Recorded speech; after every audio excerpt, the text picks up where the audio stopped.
Good morning. Welcome back to Open Med School. In the last session, we have discussed about delirium, the confusion assessment method, and the DSM-5 criteria for making a diagnosis of delirium. Today, we will discuss a case and learn how the delirium is diagnosed. This is the history of a 8-year-old gentleman who is admitted for confusion and agitation over the past 2 days. His family member says that he was having increasingly forgetful nature over the past year but never had similar problems. He is a diabetic, hypertensive.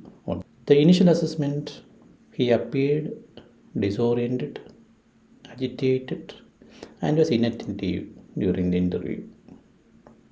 He was unable to provide a coherent history, especially of his current illness. His vital signs were stable. Physical examination was unremarkable. Being a diabetic, first thing to do is a GRBs, and it was normal. His laboratory tests were sent for electrolytes and other metabolic parameters. His appearance and behavior, he appeared agitated. He was fidgeting his hands on the chair and was seeming restless.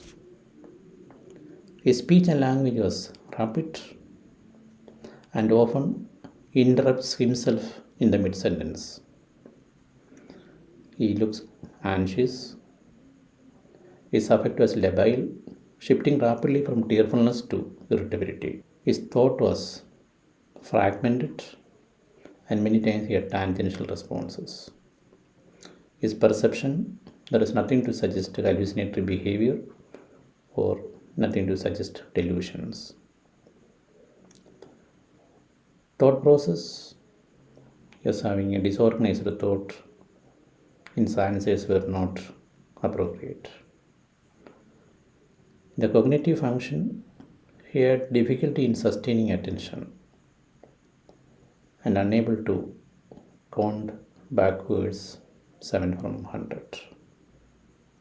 He seemed unaware of the extent of his confusion and agitation. A detailed examination was not possible.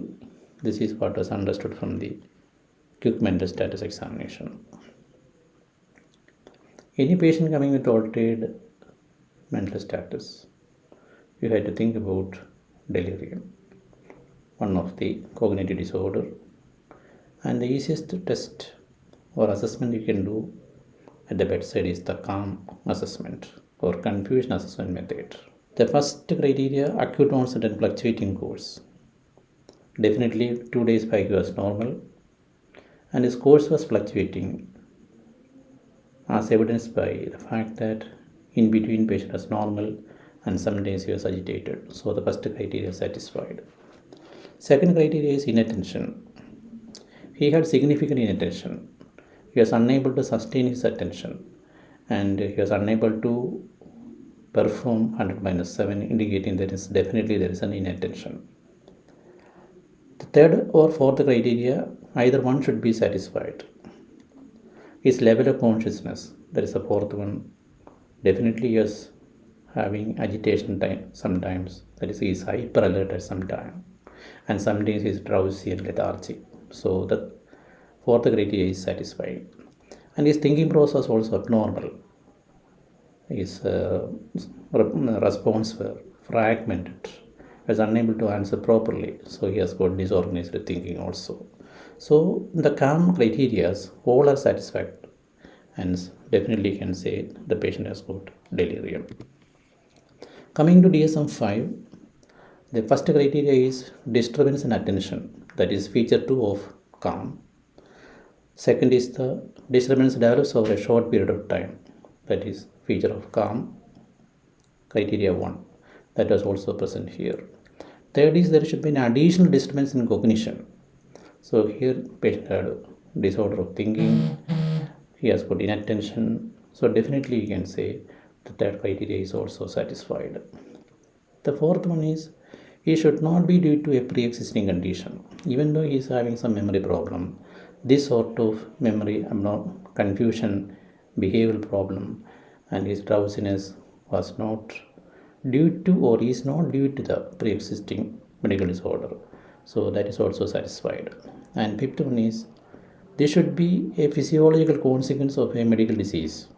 So here we have to go for further evaluation, including electrolytes and other tests, and see whether there is a altered medical condition or altered physiologies here.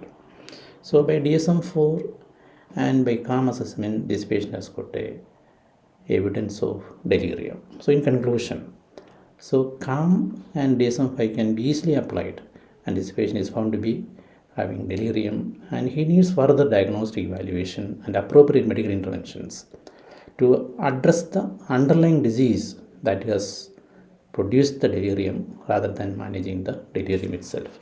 Hope this is useful to you. The next session we'll be discussing with the etiologies of delirium and the management of some common problems. Thank you.